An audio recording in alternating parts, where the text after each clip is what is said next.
자녀 입시 비리와 사모펀드 자금 횡령 혐의 등으로 기소된 조국 전 법무부 장관의 부인 정경심 동양대 교수가 1심에서 징역 4년을 선고받고 법정 구속됐습니다.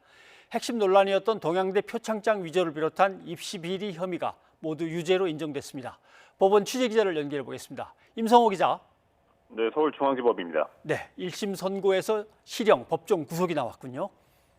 네, 그렇습니다. 오늘 오후 열린 선고 공판에서 서울중앙지법은 정경심 교수에 대해 징역 4년에 벌금 5억 원을 선고하고 법정 구속시켰습니다. 재판이 끝난 뒤 정 교수는 서울 남부구치소에 수용됐고 정 교수 측은 즉각 항소할 뜻을 밝혔습니다. 정 교수가 받아온 혐의는 크게 세 부분입니다. 자녀 입시 비리, 사모펀드 투자 의혹, 증거 조작 혐의 등인데요. 이 가운데 자녀 입시 비리 관련 혐의들을 재판부가 모두 유죄로 판단한 것이 정 교수 실형의 결정적인 이유였습니다. 네, 자녀 입시 비리 혐의는 정 교수 논란의 핵심 쟁점으로 꼽혀왔습니다. 재판부의 유죄 판단 좀 더 자세히 설명을 해주시죠. 네, 재판부는 우선 논란의 중심에 있는 정 교수의 딸 조민 씨의 과거 인턴 경력들이 모두 허위라고 판단했습니다. 단국대와 공주대, 또 서울대 공익인권법센터, 키스트 인턴, 동양대 보조연구원, 부산호텔 인턴 등이 모두 한 적이 없다는 겁니다. 그런 만큼 인턴 경력 확인서들은 정 교수가 허위로 작성한 것이고 이 과정에서 배우자인 조국 전 법무부 장관도 상당 부분 공모했다고 인정했습니다. 특히 가장 큰 논란거리였던 동양대 총장 명의의 표창장 위조 의혹에 대해서도 재판부는 정 교수가 위조했다고 분명히 했습니다. 동양대 PC 사용 내역 등을 보면 정 교수가 문서 스캔이나 캡처 파일 등을 다른 문서에 삽입할 능력이 있었고 총장 직인 파일을 생성해서 표창장 PDF에 붙여서 출력해 위조한 사실도 인정된다고 밝혔습니다. 또 이를 따라 입시 증빙 자료로 내면서 서울대, 부산대 의전원 등의 입학 사정 업무를 방해했다고 판단했습니다.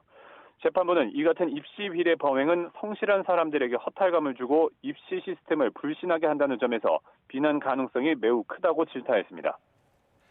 네, 이 부분은 검찰이 7대 허위 스펙 만들기라고 주장을 했었는데 재판부가 모두 인정을 한 셈입니다. 그런데 그러면 사모펀드 투자 의혹, 또 증거 조작 등 다른 혐의들은 재판부가 어떻게 판단을 했습니까? 네, 우선 사모펀드 투자 의혹과 관련해서는 정 교수는 조국 전 장관의 오촌 조카인 조범동 씨가 운영하는 사모펀드와 허위 컨설팅 계약을 맺고 1억 5천여만 원을 횡령한 혐의를 받아왔는데요. 재판부는 이 부분은 무죄로 판단했습니다. 다만 미공개 정보를 이용한 주식 거래와 차명 거래 혐의는 유죄로 봤습니다. 특히 차명 거래와 관련해서는 조국 전 장관이 청와대 민정수석에 이어 법무부 장관 후보자로 지명되자 고위공직자 재산 등록 의무를 회피하려는 목적에서 차명 거래를 했다고 지적했습니다. 증거 조작 혐의에 관해서는 세부 사항별로 판단을 달리했습니다.